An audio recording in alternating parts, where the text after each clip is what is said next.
आइए देखते हैं वट सावित्री व्रत की सामग्री विधि। ये वट सावित्री व्रत के लिए हम लोग इस तरह की टहनी लेकर आते हैं।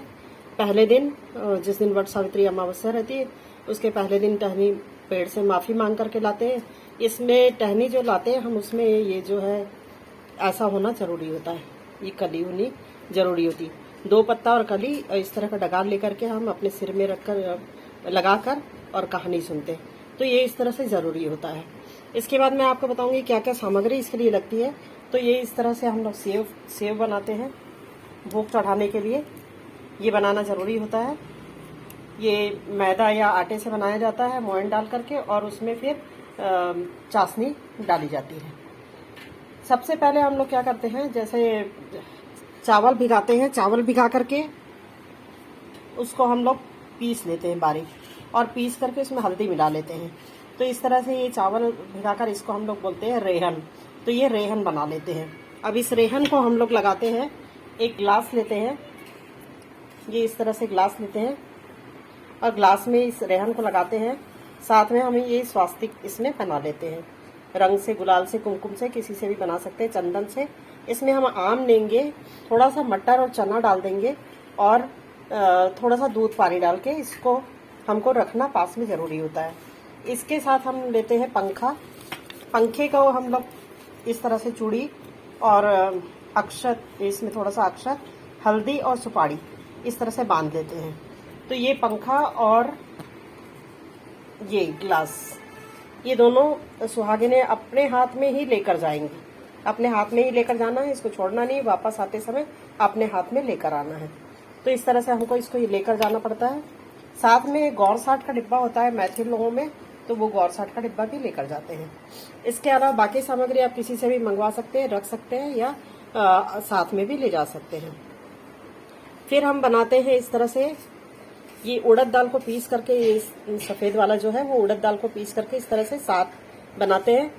7 रुई रंग से आलते से भिगाकर 7 रुई के फाहे ऐसे रखते हैं। बेलपत्ती, मोगरे का फूल, ये साथ में लेकर जाते हैं। फिर पंचोपचार पूजा के लिए ये जरूरी होता है दूध, दही, शहद, घी, दूध, दही, शहद, घी, शक्कर। तो ये सब है, ये दूध, दही, शहद, घी, शक्कर, ये घी है इसमें। और इसके अलावा हम ये एक पेड़ की एक पत्ती में सत्यवान सावित्री और पेड़ बनाते हैं, नाग भी बनाते हैं साथ में। तो ये बनाकर हमको ले जाना पड़ता है। गौरी गणेश हल्दी का बना सकते हैं, गोबर का बना सकते हैं, या सुपारी का भी बना सकते हैं। ये दीपक ले जाते हैं, घी का दीपक, पीला सिंदूर, कुमकुम, और जो भी आपके पास सामग्री हो, सिंदूर, कुमकुम, हल्दी, जो भी पंचोपचार पूजा के लिए ज़रूरत होता है वो सब चीज़ हम रखते हैं। फल, नींबू का शरबत बनाते हैं इसलिए नींबू रखते हैं। ये धूप, अक्षत, काली तिल, जनेऊ, मौली धागा और कच्चा धागा। कच्चे धागे को थोड़ा सा रंग करके हल्दी लगा करके रखते हैं, और ये चंदन। तो ये सारी सामग्रियां रखते हैं। इसके अलावा आम रखते हैं। आम 7 जरूरी होता है, 7 दोने में रखना। 7 सिंदूर की डिब्बी, 7 हल्दी, 7 सुपारी, इस तरह से रखते हैं। और ऐसा बना लेते हैं, जब हम लोग फेरी लगाते हैं उस समय ऐसा बनाते हैं, जिसमें एक दोने में चना मटर डालते हैं, आम डालते हैं, एक आम, एक सिंदूर की डिब्बी, बिंदी का पैकेट भी डालते हैं, जो भी आप डाल सकते हो। इसमें एक सिक्का भी डालते हैं।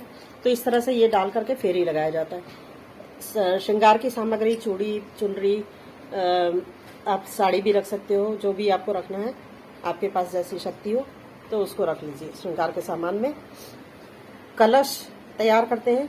कलश में हम पूरा जल से कलश को भर देते हैं। उसमें हम डालते हैं हल्दी, सुपारी और 7 अनाज और सिक्का। और ये कलश में भी हम इस तरह से रेहन लगा देते हैं, चावल का आटा भीगा हुआ, और उसमें भी हम स्वास्तिक बनाते हैं। इसमें हम 5 आम के पत्ते रखेंगे, ऊपर दिया, और इसमें तेल, घी जो भी डालकर हम इसको जलाएंगे।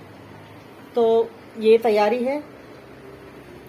चना और मटर, चना या मटर लेते हैं, कोई भी एक चीज ले सकते हैं, दोनों चीज भी ले सकते हैं, जैसा आपको सुविधा हो। तो ये सारी सामग्री होती है। और ये शरबत आप कोई भी ले सकते हो, नींबू का शरबत बनाकर पीना ज़्यादा अच्छा होता है। और ये देखिए इतनी सारी सामग्री है। यदि आप कुछ भूल जाते हैं तो कोई इसमें दुखी होने की आवश्यकता नहीं है। आपको अक्षत और सिक्का डाल करके सारी कमी पूरी करना है। हम इसके लिए 7 सिक्के भी रखते हैं, दोने में रखने के लिए 7 सिक्के भी रखते हैं। तो प्रसन्न मन से पूजा करें, मन प्रसन्न हो तो पूजा स्वीकार होती है। मानसिक पूजा कोई चीज नहीं है, तो उसके लिए मानसिक पूजा कर लीजिए, सबसे अच्छी होती है मानसिक पूजा। तो अब मैं आपको विधि बता रही हूँ। विधि के लिए क्या करते हैं हम लोग, जैसे वट वृक्ष के पास गए तो हम, जैसे मैंने बताया आपको कि ग्लास आम का लेकर के, आम, ग्लास, दूध, पानी वो लेकर जाते हैं, पंखा साथ में लेकर जाते हैं और बाकी सामग्री बांध कर साथ में लेकर जाते हैं। फिर वट वृक्ष के पास जाकर के पहले हम उसके गले मिलते हैं, अच्छी तरह से गले मिल करके 7 बार। फिर हम उनको पंखा दिखाते हैं, मतलब पंखा हिलाते हैं, और उसके बाद फिर हम पंखे को किनारे रख देते हैं और जो साथ में आम का लेकर के गए थे उसको भी किनारे रख देते हैं। फिर हम कलश जलाते हैं, कलश रखते हैं, दीप उसमें आम का पत्ता लगा करके और दीप वगैरह जलाते हैं।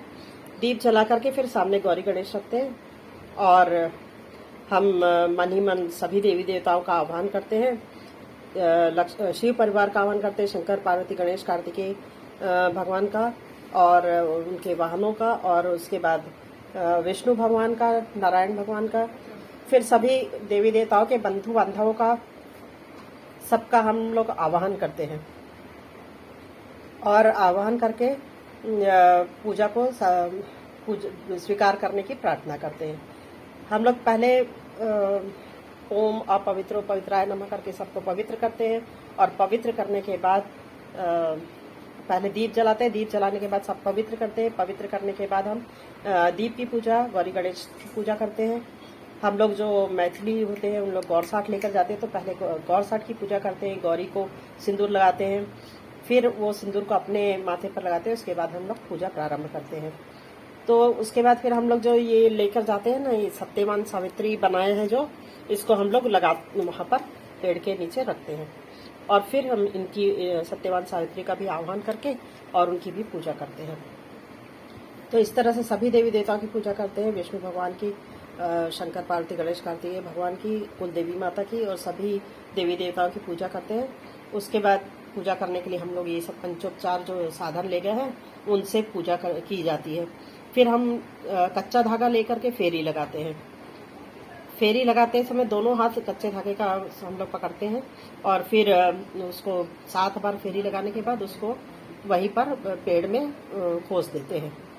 उसके बाद हम लोग एक एक करके ये जो दोना हमने बनाया है, दोना जो बनाते हैं, इस दोने में सारी चीजें रहती है, आम, श्रृंगार का सामान और मटर, चना, सिक्का। तो इसके ऊपर हम लोग धीरे धीरे थोड़ा थोड़ा पानी डालते हुए 7 बार फेरी लगाते हैं। 7 अलग अलग दोने लेते हैं और जैसे जहां से हमने शुरू की है वहीं पर ला करके वापस उसको रख देते हैं। तो इस तरह से ये 7 हम लोग चढ़ाते हैं।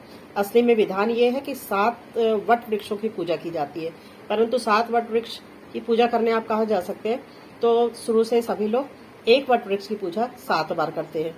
लेकिन जो नवविवाहित जोड़े होते हैं वो 7 बार 7 पूजा करते हैं। मतलब कि जो भी सामग्री हम लोगों ने एक बार ली है 7 बार, तो वो 7 गुणित 7 यानी 49 बार लेते हैं। तो इस तरह से उन लोग फेरी लगाते हैं, 49 बार कच्चे धागे की, 49 बार आपके जो है आम की, और 7 जोड़ी पंखा लेते हैं। तो इस तरह से पूजा करने के बाद फिर फेरी लगा करके सब भोग वोग लगा देते हैं भगवान को। उसके बाद बैठ जाते हैं सामने और ध्यान से कहानी सुनते हैं या फिर कहानी बताते हैं। तो कहानी सुनते हैं समय जब यमराज आते हैं कहानी में सत्यवान को ले जाने के लिए, तो उस समय हम मोगरे के फूल को पीछे फेंकते जाते, मोगरे के फूल को नहीं, उस समय हम उड़द के जो ये बनाए हैं हमने उड़द का, इसको हम पीछे फेंकते जाते हैं। और उसके बाद फिर जब वो भगवान प्रसन्न होते हैं और भगवान के रूप में आते हैं, तो उस समय हम इसको फेंकते हैं, मोगरे के फूल को। और ये बेलपत्री वगैरह तो हम भगवान में चढ़ाते हैं। ये जो है मैं ये बताना भूल गई थी कि ये जो रुई के फाहे हैं, इसको हम पहले चिपकाते हैं पूजा करने के पहले, कच्चा धागा बांधने के पहले इसको हम चिपकाते जाते हैं गीला करके। इसका चिपकाने का मतलब है कि हम उनका आह्वान कर रहे हैं। और फिर इसके बाद क्या होता है कि जैसे हम भगवान को मोगरे का फूल चढ़ा दिए, फिर हम वो जो कच्चा धागा है उसको निकालते हैं और अपने दोनों घुटनों के अगल बगल से लेते हुए उसकी माला बनाते हैं। लगभग 7 बार घुमाते हैं तो एक माला बन जाती है। और फिर उस माला को हम पहन लेते हैं। जो सिर में हमने खोसा था, कहानी के सुनते समय मैंने आपको बताई थी कि ये डगाल इस तरह से सिर में खोसना है, तो उसको हम निकालते हैं। ये जो ऊपर की कली होती है इसको निकालते हैं, छीलते हैं। और चना मटर का जो 2.5 दाना होता है, इसका 2.5 दाना, आप या तो मटर ले लो या तो चना ले लो, इसका 2.5 दाना, इसको हम लोग शरबत के साथ पीते हैं। और इस तरह से हम व्रत का पारण करते हैं। फिर हम सारी सामग्री उठाते हैं, भगवान से माफ़ी मांगते हैं। और जैसे सत्यवान को जीवित कर दिया भगवान ने, और जैसे उनको सुख समृद्धि दी, उनका राजपाट लौटा दिया, सभी लोगों का के साथ ऐसा ही अच्छा व्यवहार करे भगवान, अच्छा सबको अच्छी सुख समृद्धि खुशी मिले, ऐसी प्रार्थना करते हैं और वापस आते हैं। वापस आते समय फिर हम ये गिलास को अपने हाथ में ही रख कर लाएंगे और वो पंखे को अपने हाथ में रख कर लाएंगे। बाकी सामग्री आप किसी को भी पकड़ा सकते हैं। लेकिन उससे पहले हम जो सुहागिन लोग वहाँ पर रहते हैं ना, उनको ये दोना जो है ये हम लोग एक एक करके सबको देते हैं। इसमें सिक्का डाला रहता है, आप चाहे तो कोई और पैसा भी दे सकते हैं, जितना भी आप चाहे, आपकी सुख समृद्धि जितनी है आपके पास, आप अपने हैसियत के हिसाब से दे सकते हैं। तो उसके बाद फिर हम लोग जब आते हैं तो रास्ते में रास्ता बुझाते हैं। रास्ता बुझाना सबको पता ही होगा, तो वहाँ पर थोड़ा सा छोटा सा चौक देते हैं और फिर वहाँ पर फूल चावल शीश करके थोड़ा भोग चढ़ा देते हैं और फिर वापस आते हैं। वापस आकर के घर में हम भगवान को फिर पंखा झलते हैं और उसके बाद फिर अपने पति को, और बस हमारी पूजा संपन्न हो जाती है। फिर नवविवाहित जो होते हैं वो सुहागली खिलाते हैं और हम लोग भी चाहे तो खिला सकते हैं।